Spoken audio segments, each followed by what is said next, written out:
Okay. So, good morning, afternoon, or good evening, everyone.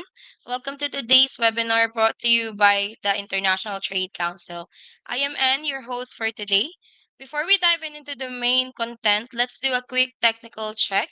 Could you, everyone, please let us know in the chat box if you can hear me clearly?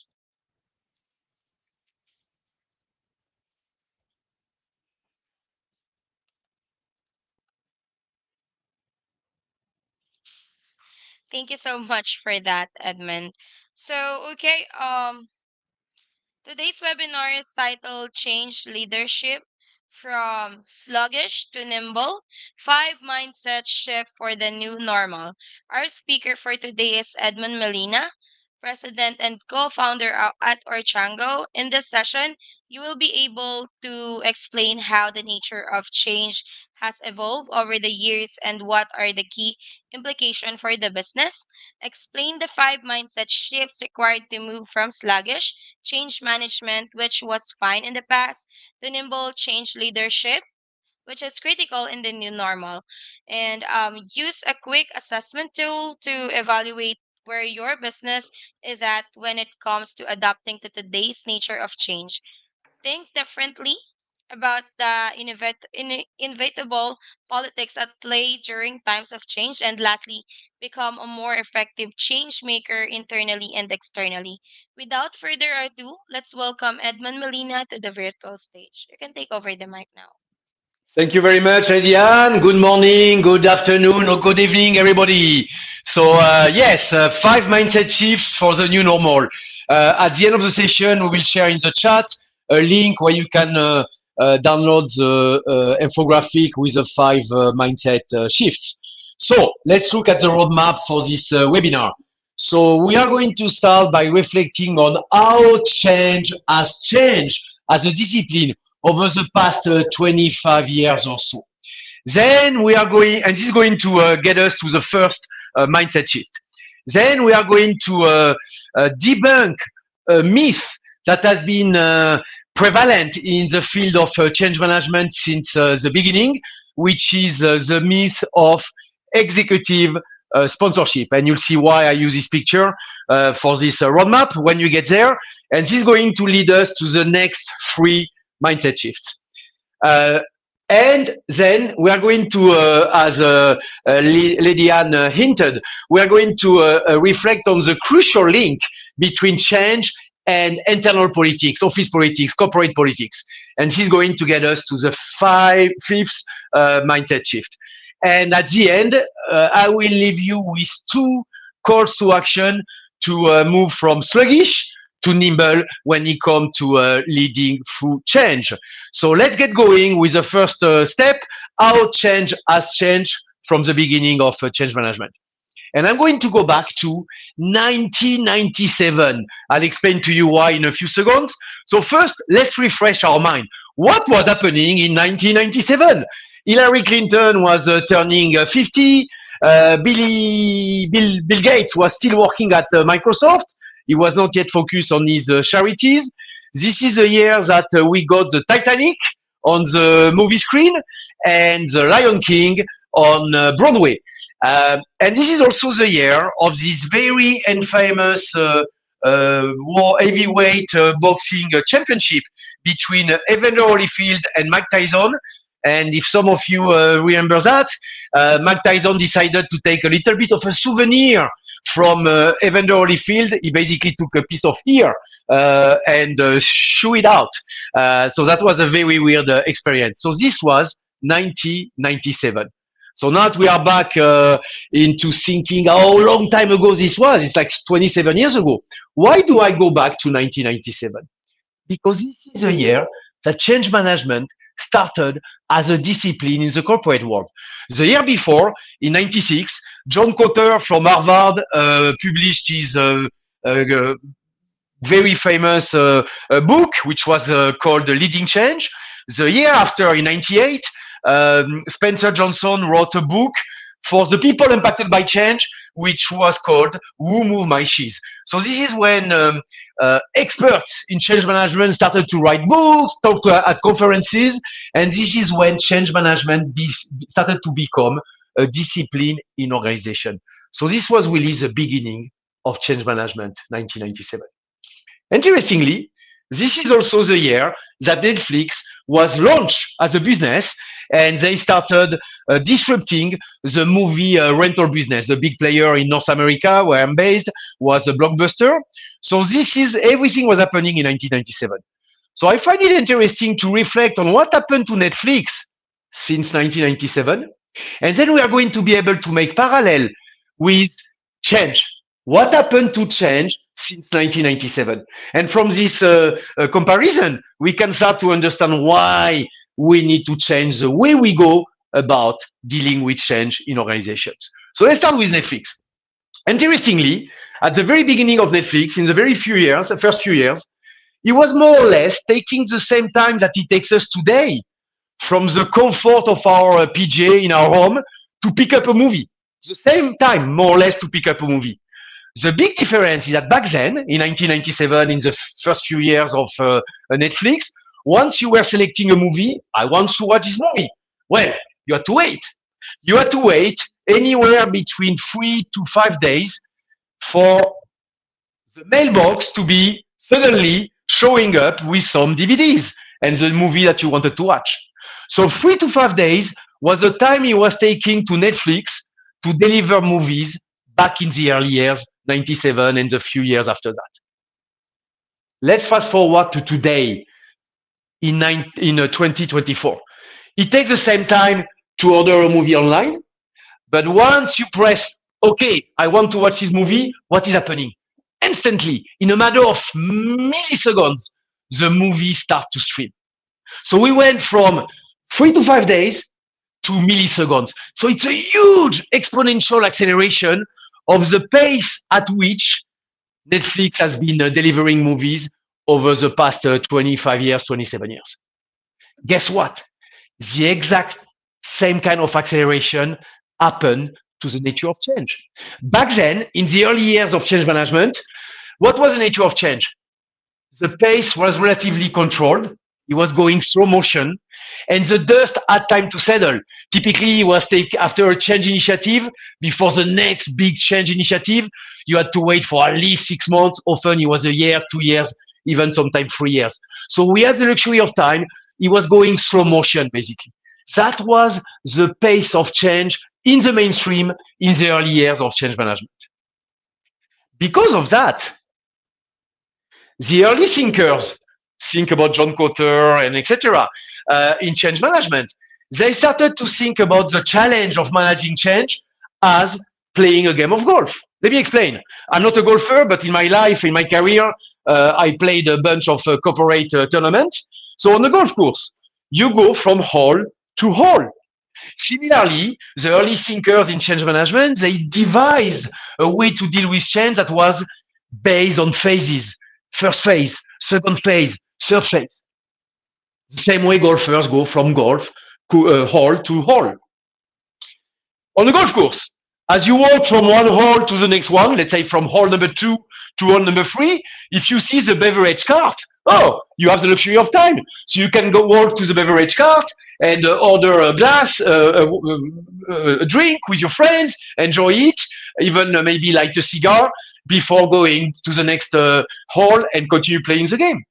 Similarly, early thinker change manager, because they had luxury of time, they could, at the end of a phase in a big change initiative, they could relax, recover, slow down, and prepare for the next phase because they had the luxury of time.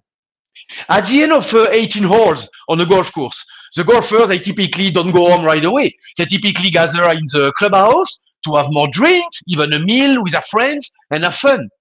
Similarly, in the early days of change management, because the dust had time to settle, because it was taking months, even years, for the next big change initiative to come down the pipe, the early thinkers in change management, they were saying, let's refreeze. That was the language they were using.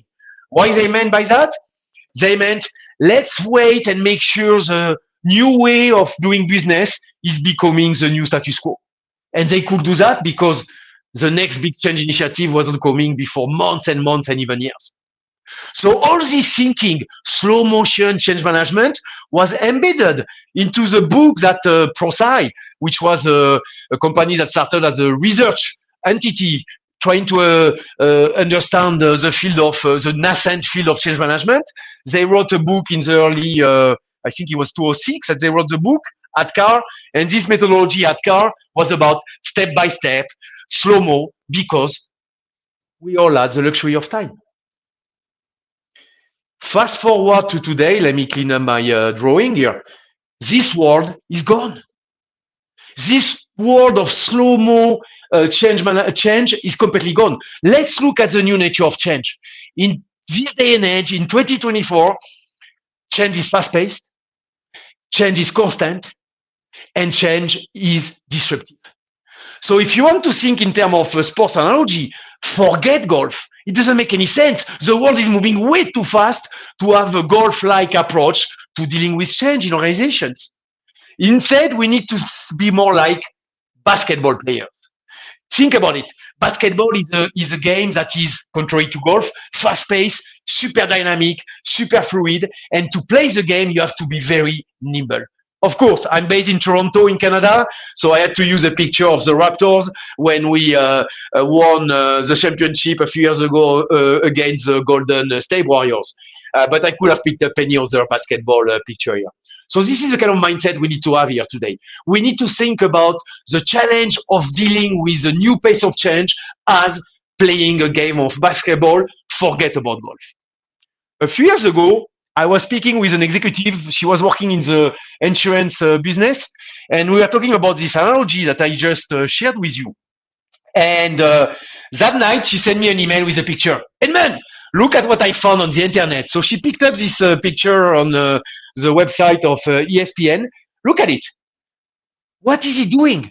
She's a golfer playing golf on a basketball court. It doesn't make any sense. That's the wrong sport. What are you doing here? Guess what? This is what we see in most organizations today. The game has fundamentally changed. The world looks very different from what it looked 25 years ago. The pace of change has accelerated exponentially like Netflix delivery model. We need to stop playing golf, and yet companies are still using grandpa and grandma's approach to change management. And of course, they are having trouble adapting to the fast-paced nature of change. They are having trouble succeeding and thriving in this new environment. That's a mismatch. That's what we need to move away from. So let me pause a little bit. I have a little quick poll via the chat. So think about everything I shared with you over the past few minutes. If this doesn't make any sense to you, based on your own perspective, put an N in the chat for no. No, this doesn't make any sense to me, Edmond. However, if what I just shared with you and the new nature of change and what that means resonates with you, then put a yes in the chat. Let's see what we have here. Get some initial reaction from you guys. Okay, I can see some Y here. That's good. Thank you, Gwen. Thank you, Alfred. Okay, okay. So I see Y. So far, so good. No. Oof, that means I can continue. What we are talking about here is resonating with you. So let's go deeper into it. Yes. Okay, I have more yes coming. This is good. Okay, oof, I can continue. It looks like we are all living in the same world, fast-paced, constant, and disruptive change. So we'll use, by the way, the chat a couple of times like that throughout the session. But at the end, we'll have a Q&A to be able to go deeper into some of the things that interest you more particularly. So this is again a picture of the infographic. We'll share with you at the end a link to be able to download it. But these are the mindset shift to go from sluggish change management, grandpa, grandma type of change management, like 97 and beyond, to nimble change leadership, the kind of stuff needed for today. So what we just talked about is basically leading to the first mindset shift. Let's zoom in. Stop thinking about dealing with change as a game of golf, phase by phase. Instead, adopt a completely different mindset. Go with the flow. Be fluid, as if you are playing a game of basketball. Fast-paced, fluid, super dynamic. In other words, nimble. That's the first mindset shift. And when you start to do this mindset shift, you start to behave differently. Again, in change, the first thing, if you want to have different actions, different behaviors, is to change the mindset. So we are now starting with the first foundational mindset shift. Let's move away from golf and let's adopt a basketball kind of mindset. Okay, so we've just done the first piece. Let's now debunk the myth of executive sponsorship, and this is going to lead us to the next three mindset shift on the infographic. And for that, I'm going to share a video. So we have a little bit of a technical issue. There is a sound on the video, but for some reason, we are not able to share it with you. No big deal. The sound is a noise of a machine, the machine you see here, and some voices. But typically, I do a voiceover. So I will just do the voiceover. So let me explain what's happening here. This is a video that was taken a few years ago in Austria, in Europe, in a part of Austria that is farmland close to Germany. And there is a farmer that has a very old barn. This is a barn that you can see. It's in bad shape. And the farmer decides to destroy the barn to rebuild a new barn. So they could go about it a few different ways. They could go with brute force, with edge hammer, and they could hammer the barn until it collapses. That would be the first option. The farmer say, no, that's too brutal. Let's do something else. Second option will be to put some dynamite. So you put dynamite in the four corners of the barn. You light the dynamite. Kaboom! Everything is destroyed, but you can have also a lot of danger. So the farmer say, no, not a good idea. Instead, what the farmer does, he hires this machine, the Zeppelin, and let's look at what's happening. So you don't hear the noise, but that's fine. The machine is focusing on just one aspect of the building. Why? That's weird. Let's see. And nothing is really happening. The machine is moving. I can hear the noise on my end. You have the voices of the people you can see here. It's moving a little bit, some dust. Okay, why is it doing that? Now it's moving more. Okay, it's moving more. Why is it doing that?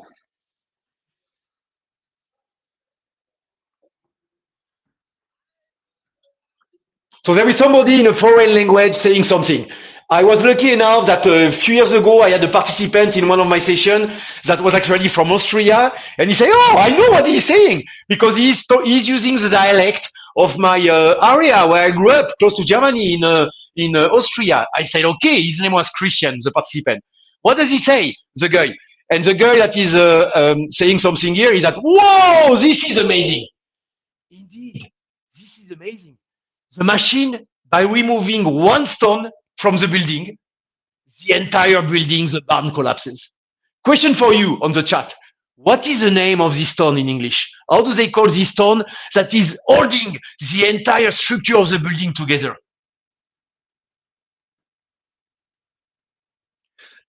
Sorry. Just waiting. Yes, cornerstone. Thank you, Toby. That's one way to say it. Another way, I'm going to use this synonym, which is keystone. Keystone, cornerstone, the same thing. This is a video that illustrates the amazing power of a keystone or cornerstone, as you said, Toby. That is a stone that is holding everything together. So in these early years of change management in the late 90s, I was actually a transformation executive in charge of driving big corporate transformation for the companies I was working with. And I wanted to know what is the keystone of change. What do I mean by that? What I meant is, if I understand what is the most important thing in change, what is holding everything together, then me and my team that are in charge of transforming the company, we can focus more time and energy on that keystone. The same way this crew has been very strategic in how they were focusing their effort on the keystone to be able to demolish and then rebuild the barn. So because I didn't know what was the keystone of change, I started to ask the early experts in change management. Again, this was the very beginning of change management. So I read books, I went to conferences, and all the experts, the early experts of change management, they were all saying the same thing. They were saying, Edmond, executive sponsorship is the most important thing in change management. Okay, so I said, good. So this is the keystone. This is what I have to focus on. And as a transformation executive, I started to focus on that with my teams. But then I discovered that The so-called experts were wrong. Executive sponsorship is not the most important thing in change management. And people are still saying that today. They are still wrong. In fact, don't believe me. I have some data to share with you, third-party data, research data, to make the case for why executive sponsorship is not the keystone of change. So this was a piece of research done by Hay Group years ago. And what they did is that they interviewed employees that had recently gone through change. And the beauty of the research is that it was a simple research, but the volume of people they interviewed was huge. It was across the world and across industries. And they asked them one question. So let me clean up a little bit my mess here. The question, the question they asked was, what type of communication was most effective, Mr. Madam Employee, in getting you to support the change? And they were providing some options to the thousands and thousands of employees that they interviewed that had recently gone through change. The first option was, is it company official communication? So think about either a newsletter or an email from the CEO or a video recording. They say, yeah, 8% of them say, yeah, this was useful to get us to support the change. I mean, not really. 8% is not a lot. Okay, fine. So let's have a second option. What about when senior management, meaning the executive sponsors, were coming to your office, to your plant, to your where you work, to have a town hall meeting and talk about the change? Whoa! Look at the number. It went from 8% to 19%. 19% of employees said, yes, this was very useful to get me to support the change. So this is the time where you might say, Edmond, in that case, you are completely wrong. Executive sponsorship is the keystone of change. And I say, hold on. I didn't say they were not important, executive sponsors. What I say that they are not the most important thing. Because there was another option that the A group asked, provided to the employee. The option was, what about when your manager, the person you report to, I call them the local leaders, your local leader, what about when this person was explaining the change with, to you, talking about the change with you and your team, either in a team meeting or in a one-on-one discussion in an office or in a organic discussion that is happening in the hallway? It doesn't matter. Look at that. 72% of employees said, yes, this was huge in getting me to support the change. In other words, what this research is demonstrating is that executive sponsorship, they only have maximum 19% influence on the people out there impacted by the change. The local leaders, the people to which they report, they have a huge influence on their team, 72% influence. That is huge compared to the 19%. So question to you through the chat. I clean a little bit my mess here. Why do you think, based on your own experience, why do you think local leaders have such a huge influence on their team, 72%, compared to executive sponsor, only 8 to 19%? Think about it based on your own experience and share via the chat your perspective on that.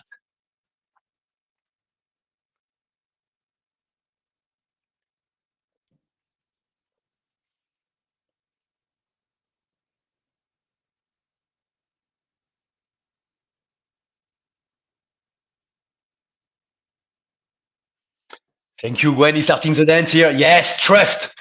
There is a trust here between us and our managers. There is a relationship, and therefore we can have real conversation, deeper conversation, more open conversation. Right on, Gwen. You nailed it right away. Trust is really the foundation of it. Let's see what else comes through the chat to see what are the other things that the other folks are adding to the discussion. Yeah, Sushan, definitely agree with you. Directly interact on a day-to-day basis. Yes, it's not once every few months a town hall meeting. It's a day-to-day interaction, and you have, and I can see a lot of loves on your from the rest of the audience here on your chat here, Sushant. You're right, because not only there is more interaction, but also we understand our colleagues. We understand them as individuals. We understand the environment in which they operate. We understand their job, so we can make the conversation way more meaningful. There is a lot of different things as well. If I'm somebody impacted by change, and there is a big town hall meeting with a big executive, an SVP, let's say, of operations, if I don't feel too good about the change, it takes a lot of guts and courage to say to this big VP, SVP, you know what? I'm not happy about this change. I will probably not say anything. However, back to your point, Gwen, trust. I will be more comfortable saying so to my leader and my colleagues in my team. And back to your point, Sushant, we will have a meaningful conversation about it because we know each other as individuals. We have the relationship. We know what we do day in, day out. We have all these existing dynamics among us. So you see, in a few minutes, I ask you, why do you think there is this huge 72% power? And right away you are able to nail it. So yes, it's good to have some official research data about that from the A group, but we all know intuitively that the local leaders have a huge influence on their people. But this works both ways. If I'm a local leader and I like the change, I'll be able to, in our language at Oshango, we call that bring people up the ladder in the green camp. However, if I don't like the change that is coming down the pipe from the SVP as a local leader, even if I try to fake it, I will also, unfortunately, influence my people. So the 72% power goes up the ladder and goes down the ladder, which is why, for us, change leaders, it's very important to bring a critical mass of local leaders on board with the change and then work with them, partner with them, because they have the power to influence their people. We don't, and the executive sponsors don't have it either. So this discussion leads to the next set of mindset shift in the infographic. 3 of them. Let's zoom in one by one. First one, in the old way of thinking about change, sluggish change management. Oh, effective executive sponsorship is the most important thing to succeed with the change initiative. We know now that that's not true. Yes, executive sponsors are important. Let me go back to this slide here that I just shared here. Executive sponsors are important because when they come to an area for town hall, they set the stage for the discussion with the manager. First reason why they are important executive sponsors. Also, the executive sponsors, they are the local leaders of the next level.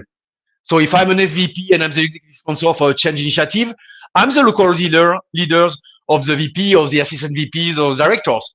So it's my job to use my 72% power to bring them on board. This way they can use their 72% power to bring other people on board, and we have a snowball domino effect. So they have an important role to play, but this is not the most important one.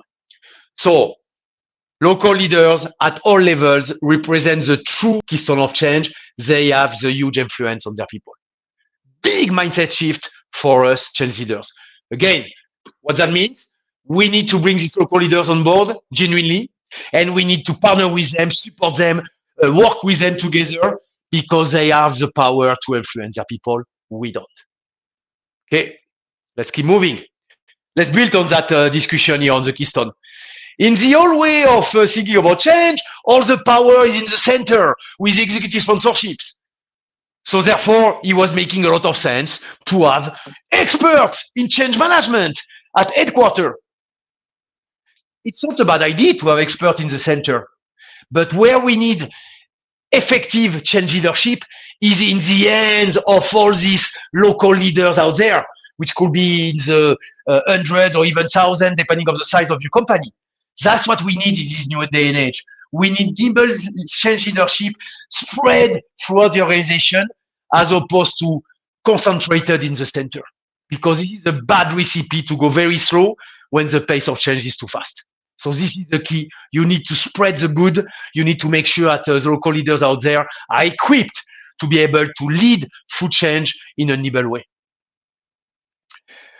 Yes, I can see some comments here, and we'll go back to some of that in the Q&A at the end. So the second, the third mindset shift, but the second as part of this discussion. And the third one, so the first one in total, is in the old way, you have these experts that are in the center. They better justify their salary. Therefore, what they do is that they get certified. Think about a certification a company like ProSci. They have developed a beautiful set of tools. They certify all these experts in all these tools, and these tools they bring back this big luggage. It's now a digital luggage, but same thing with a lot of beautiful tools. But these tools have been designed when the pace of change was slow.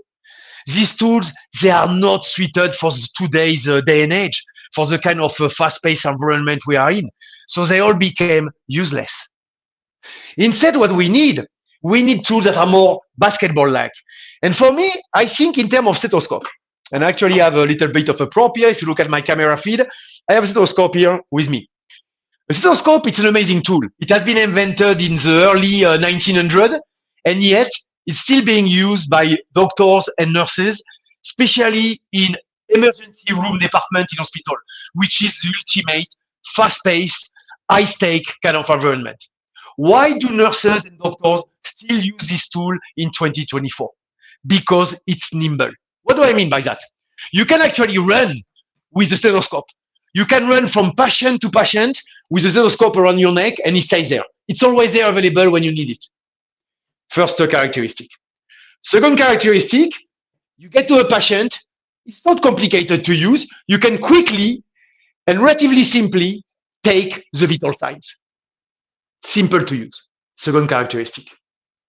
Third characteristic, once you've taken the vital sign of the patient, the nurse or the doctor, they can do something about it. If the patient is fine, they can run to the next patient. If the patient has an issue, some of the vital signs are not good, then they will do an intervention. They will do something to make sure the patient is okay, basically. So you can run with it. It's always with you, easy to use, and a catalyst to action. These are the beautiful characteristics of a tool designed for fast-paced environment like emergency rooms. That is a beautiful characteristic of a stethoscope. So what we need is this day and age as change leaders is a small set of tools that are like a stethoscope, that are nimble. And you can see behind me, I mean, we at Dorshango, we have two main tools that we use and little tools to support them. One of them is called the change stethoscope, and the other one is the ladder here that I was referring to. But the point is, pick and choose tools that are similar to a stethoscope, easy to keep always in the back of your mind as you go from meeting to meeting, easy to use to take the vital signs, to find out whether people are for or against the change, and catalyst to action. This way you know what to do as a change leader to create the condition for them to go up the ladder and support the change as opposed to resist. Okay, we just did the second section of the discussion here. Let's go to the third discussion, which is going to lead us to the fifth mindset shift. And this is a discussion about the link between change and politics. So I need before to share with you something about me. I have a bias against office politics, corporate politics. I don't like it. I never liked it all my career, and I always tried to stay away from it. But this is a problem. Every morning when I shave, I always have the same routine from the beginning of my career. As I shave in the morning, I reflect on what is it I've done yesterday and what is going to be my focus today. I always do that in the morning. And back then, it was early in my career. I was a change leader inside organization. And as I was reflecting on what I did yesterday as a change leader, I started to feel very uncomfortable with what I had done the day before. Because what I had done the day before was looking like me playing politics. And I just told you that I didn't like politics. I don't like politics. So I say to myself, Edmond, be careful today. Yesterday, you kind of got involved in politics as you were driving change. You don't like politics. Be careful. So I was careful for a few days. Maybe 2 weeks later, I'm again reflecting on my day before as I am shaving. And I'm having the same uneasy feeling about what I did. Again, Edmond, you were involved in politics yesterday. What's wrong with you? You don't like politics. Be careful. So anyway, this continued for several weeks. And then I started to feel very uncomfortable with myself. Because, you know, in life, there is nothing worse that when your actions are in direct conflict with your values, with your principles. You see, I don't like politics. I want to stay away from it. And yet, as a change leader, I found myself regularly involved in politics. I was getting very uncomfortable with myself. My luck, this was early in my career as a change leader. My luck is that my boss, Didier, this was happening in France where I grew up and started my career. Didier was my boss and he was an amazing leader. He was the CFO of the company I was working at, driving change at that time. And he was an older gentleman. He was 3 years from retirement. And I was a young change leader. And Didier had taken me under his wing. He had become my mentor. So I was super lucky because I was working for an amazing leader that was experienced and that had become my mentor. And Didier had created, back to your point, Sushant, back to your point, Gwen, about the dynamic between teammates and their leader. I was very comfortable opening up with Didier. So we had a routine meeting one-on-one every Friday morning, and we all typically had an agenda for half an hour. And then the other 15, 20 minutes, Didier was always saying, "Oh, Edmond, what else?" So this was him opening the door for me to talk about anything I want. So because I was struggling for a few weeks with my actions being in conflict with my values about politics, I decided to open up to Didier. And I share with him my feelings about my actions being in conflict with my values and the fact I didn't like politics. And Didier listened to me and look at the animation here. And he said, "But Edmond, politics is like the moon." And I say, "What do you mean, Didier?" So you see, Edmond, the moon has two sides. Likewise, politics has two sides. I say, "Okay, keep going. I'm not sure I follow you, but keep going." He said, "Dark side politics is when you use politics for your own personal agenda, to advance your own benefits, basically." And I remember this is when I jumped from my chair. I say, "Yes, Didier, that's what I don't like about politics. When people use politics to advance their own personal agenda." And Didier say, "I know, Edmond, calm down. I know you don't like this kind of politics." I say, "But hold on. What about the other side of politics?" He said, "Edmond, the other side, light side politics, is when you use politics not for your own benefits, not to advance your own agenda, but it's when you use politics for advancing the company agenda." So I remember going back to my chair because my brain was exploding. You see, I'm going to do something here. Before, I had just one box to put everything related to politics in. And this box, ooh, it was a stinky box. What Didier just did, he said, "No, Edmond, you have two boxes. You have a stinky box, dark side politics, but you have another box that is not stinky because it's not about you. It's about using politics to advance the company agenda." So this was already helping me, this creation of two boxes in my brain to help me with my shaving dilemma. But the next thing that Didier said was really the big gift he gave me. He said the following: "Edmond, what you have to understand is that change is a political game. Change is a game of influence. So if you want to succeed, and there is always politics involved, and you have limited influence as a change leader. So if you want to succeed as a change leader, you need to understand what is your influence on the different player, who is influencing who is trying to work with who through the political game that is always happening with change, and use all these dynamics to leverage the politics at play to influence folks to make the change happen for the benefit of the company." So in other words, Didier, what he helped me do, he did two things for me that day. He helped me understand that politics has two sides. There is a stinky side, but there is a noble side, a side that is politics with integrity. And the second thing he did is to really help me understand that if change leadership is really a political game, it's a game of influence, and we need to get into analyzing the politics at play and leveraging it with integrity for the sake of the organization. So I'm going to make a little. Oh, by the way, hold on. Didier was an older gentleman, and he used the moon as an analogy. If he had been a little bit younger, I'm pretty sure he will have used another analogy, which is the force from the Star Wars universe. There is a dark side of the force and the light side of the force. Same analogy, play with whatever is best for you. It's the same thing. So question for you. We all have feelings about politics. How does this discussion about politics we just had here, what does this trigger for you in your mind? Share with you what is happening in your mind, what are you thinking right now when it comes to politics and when it comes to change leadership? Let's see what you come up with in the chat.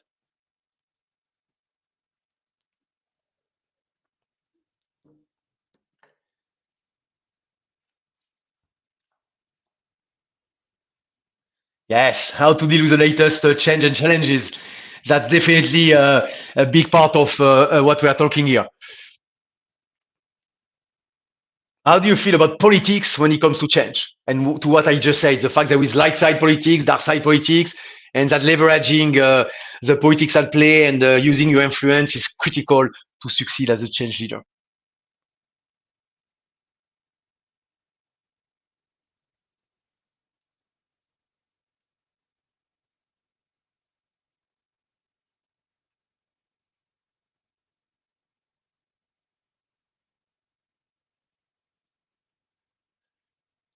Okay, so I can see somebody, I don't see the name, but definitely resonate with you. So I'm very happy to see that.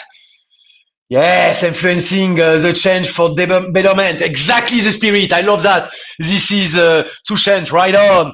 Gwen, drives change that may only affect a portion of the team in a positive way. Yes, because agenda driven. Exactly. Oh yes, and just know that's the name I see here. Again, I love the fact you are bringing back trust. Trust is critical. Relationship with stakeholder is critical. That is what we need in order to be able to influence. And again, change is a political game. Another way to say it, change is a game of influence. And it is absolutely critical to have this trust and this relationship to be able to play it. Right on.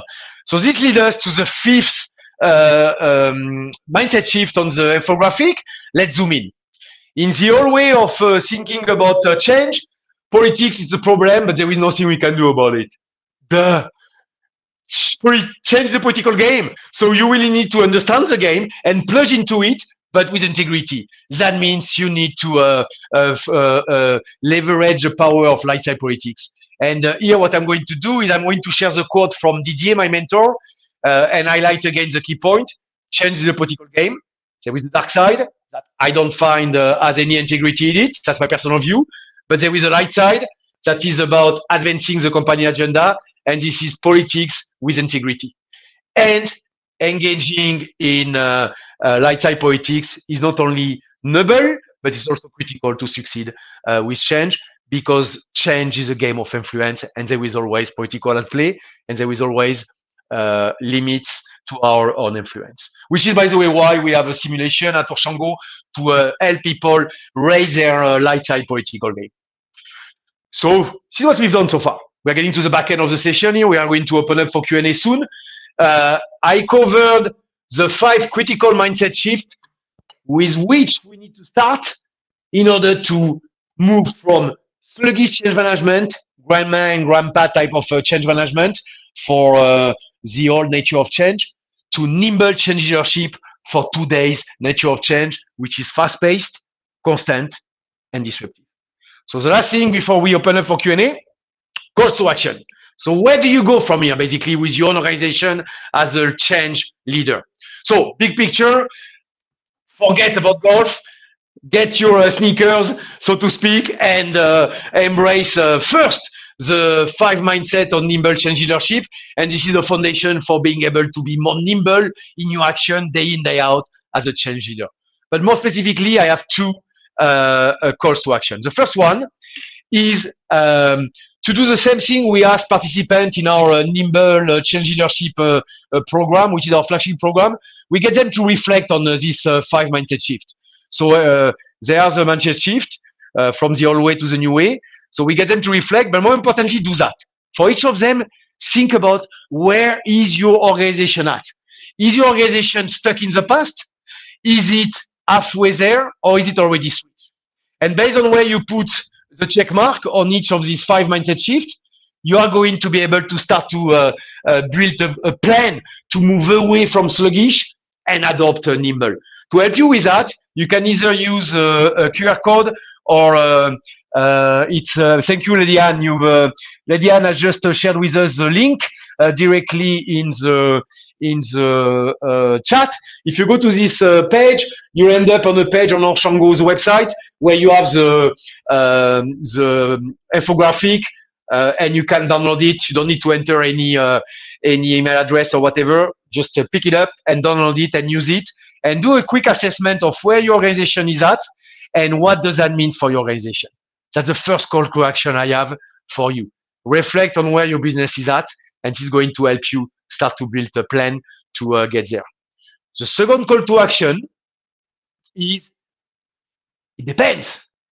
If your assessment tells you that your company is stuck in the past, well, work with your colleagues on getting rid of these golf shoes, disrupt change management inside your organization, and embrace this mindset as a first step, and then build it up and become more nimble. That's the first, second call to action if your organization is stuck in the past. If your business is one of these few businesses that are already nimble, congratulations, kudos to you and to your teammates in your company. You're already wearing basketball shoes. By that, I mean you're already probably embracing this mindset and acting accordingly. In that case, keep it up, kudos, and keep raising the bar. You need to keep it up because these folks are going to start catching up. So you need to keep ahead of them in order for your business, your organization to continue to be ahead of the competition and continue to thrive and survive. That's my second call to action. And with that, we are going to get into a Q&A. So the idea is to use the chat to throw any question you have for me, and I'll try my best to address them. I'm not guaranteeing I'll be able to have a good answer, but I'll do my best. Let's see what kind of questions that you have for me.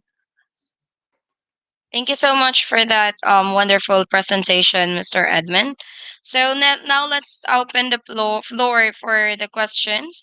Please feel free to type your question in the Q&A tab or in the chat box, and I'll select a few to display on the screen for Edmond to address it. But before we include or go to your question and answer, I wanted to inform you guys a few important announcement. So today's session has been recorded and will be available on the ITC YouTube channel. Remember, attending today's webinar also qualifies you for a free membership if you're not already a member. And also keep an eye on your email for your certificate of participation for the following days. So let me.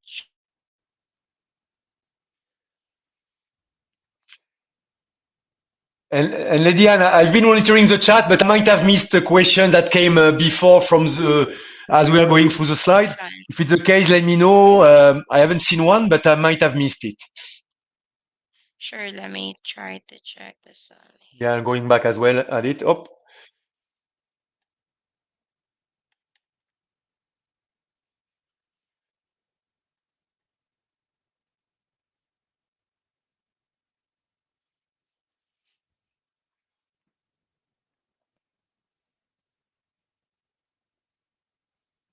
Okay, I don't know if you already answered this question, if how to deal with the latest changes and challenges from Shashantra. Okay, and there is one that came from Gwen as well. So the first question was how to deal with. Sorry, what was the question, Lydiane? Sure. The question from Gwen from Belia. What if you have a mix of golfers and basketball players and they don't see eye to eye? I love that, Gwen. So, Gwen, it looks like you are living in the real world because we see this kind of dynamics all the time. So, yes, what do you do if there is a bunch of golfers and a bunch of basketball players? So, two things I will recommend doing. So, first, you have allies. You have folks that are already thinking like basketball players. So, start to partner with them because you are thinking alike and you can start to get momentum together. But look at all the other folks, the folks that are the golfers, and assess, try to better understand why are they still stuck in this golf mentality. So engage with them, but don't waste your time. Be strategic in the way you engage them. Engage the most influential of the golfers. Why? Because if you reach out to the most influential golfers, these are the golfers that can influence other golfers. And if you reach out to them and say, okay, we don't see eye to eye on that. I need to better understand. Let me better understand your perspective because it's important for me to understand where you're coming from. And then listen. We have 2 ears, 1 mouth. There is a reason. We are supposed to listen more than we speak. So this is not about communication. This is about engagement. Engage and open the door for a discussion and try to really listen hard and probe with open-ended question to understand why they're stuck in the golf mentality. And having had this kind of discussion, then you can start to debate in a respectful way. And hopefully through the discussion, it's probably not one discussion, it's probably be a series of discussion. Over time, you should be able to start to get this influential golfer to start to see the light and say, okay, I can see your point here. I can understand why it makes more sense to start to think a little bit differently. Maybe share the infographic with them. It's okay to share the infographic. And then this person is going to start to slowly move to the basketball camp, 1 mini step at a time. But because you were strategic in the way you invested your time and energy, because you reach out to an influential golfer as opposed to any kind of golfer. Once this influential golfer is starting to move, going back to our analogy, they were red, now they are starting to move maybe skeptic and maybe move slowly towards the camp of basketball. Now this influential person that is an influential golfer, they're starting to move in the basketball camp. Now they can use their own influence to start to move the other golfers. Because you know what?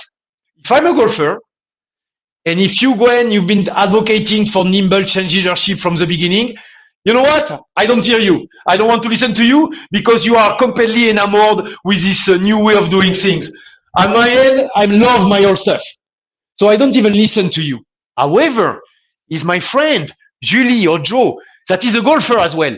If I start to see Julie and Joe talking to you and having this discussion and then starting to move to your camp, I'm going to say, hey, Julie and Joe, what's happening here?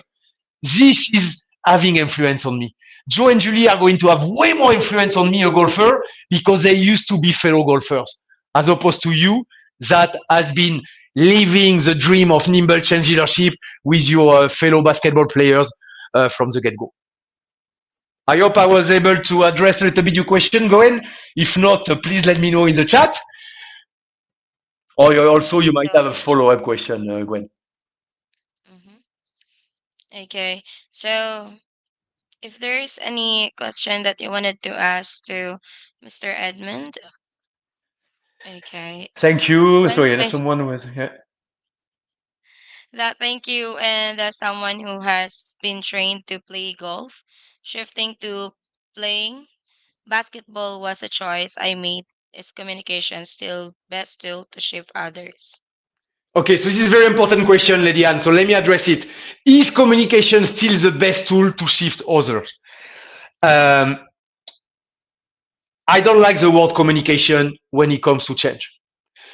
I really encourage you to get the word communication out of your brain. Instead, I recommend that you use the word engagement. Am I playing with semantic here or not? No. There is a fundamental difference between communication and engagement. Communication has one way built into it. We have a communication plan to drive the change. Let's communicate. We push the message. That is the mindset we have when we think about change communication. When you think about engagement during time of change, you reach out and you listen. And you ask open-ended question and you listen more. When you do that, this is the equivalent of the nurse, of the doctors, going to a patient and taking the vital signs. Because when you engage, when you ask open-ended question, like, okay, how do you feel about the change? How do you really feel about the change? And then you listen, and then you ask follow-up question, and you have this kind of discussion. Then you are going to get a sense of how people's feelings are about the change. And as a result, you will know where they are in terms of, are they resisting, are they on the fence, or are they supporting, and what type of players they are right now based on their feeling. When you do that, I'm going beyond what I can do here during the day, but you have a better sense of how their stethoscope look like, how their vital signs look like. And then you'll be able to hopefully create conditions, different conditions for their feelings about the change to change, and then they will automatically become green as opposed to red or yellow. They will support the change. So engagement is way better than communication when it comes to change, and it's just the beginning, because engagement is about getting out there, focusing on the most influential folks, because if you can bring them on board, you can partner with them then after, and they can make more people come on board. But then you will have the beginning of a partnership. And what they tell you during this discussion, this engagement discussion, this open-ended question you ask, is going to tell you what are the conditions I need to create to bring them on board, the same way a nurse or a doctor takes the vital signs. Thank you so much for your great question. And I can see that this makes sense to you, and it was helping to reframing it this way. Thank you. I appreciate it. Okay. Thank you so much, Edmond, for this one. So for anyone who wanted to have or to wanted to reach Mr. Edmond, all of the information, or what I mean is email address, phone number, LinkedIn, Twitter, you can connect with him via this website or social that Mr. Edmond have. So okay, do you have any final thoughts that you would like to share about your presentation? Yeah, so one thing, if you reach out to LinkedIn, for example, just put in the note, hey, I was in the webinar, this way I know who you are, as opposed to somebody bombarding me with a LinkedIn message. So this way I can accept the connection.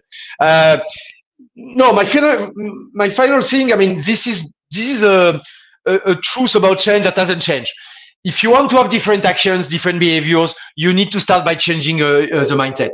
So, which is why we took the time to focus this infographic on the critical mindset shift to move from sluggish change management to nimble change leadership.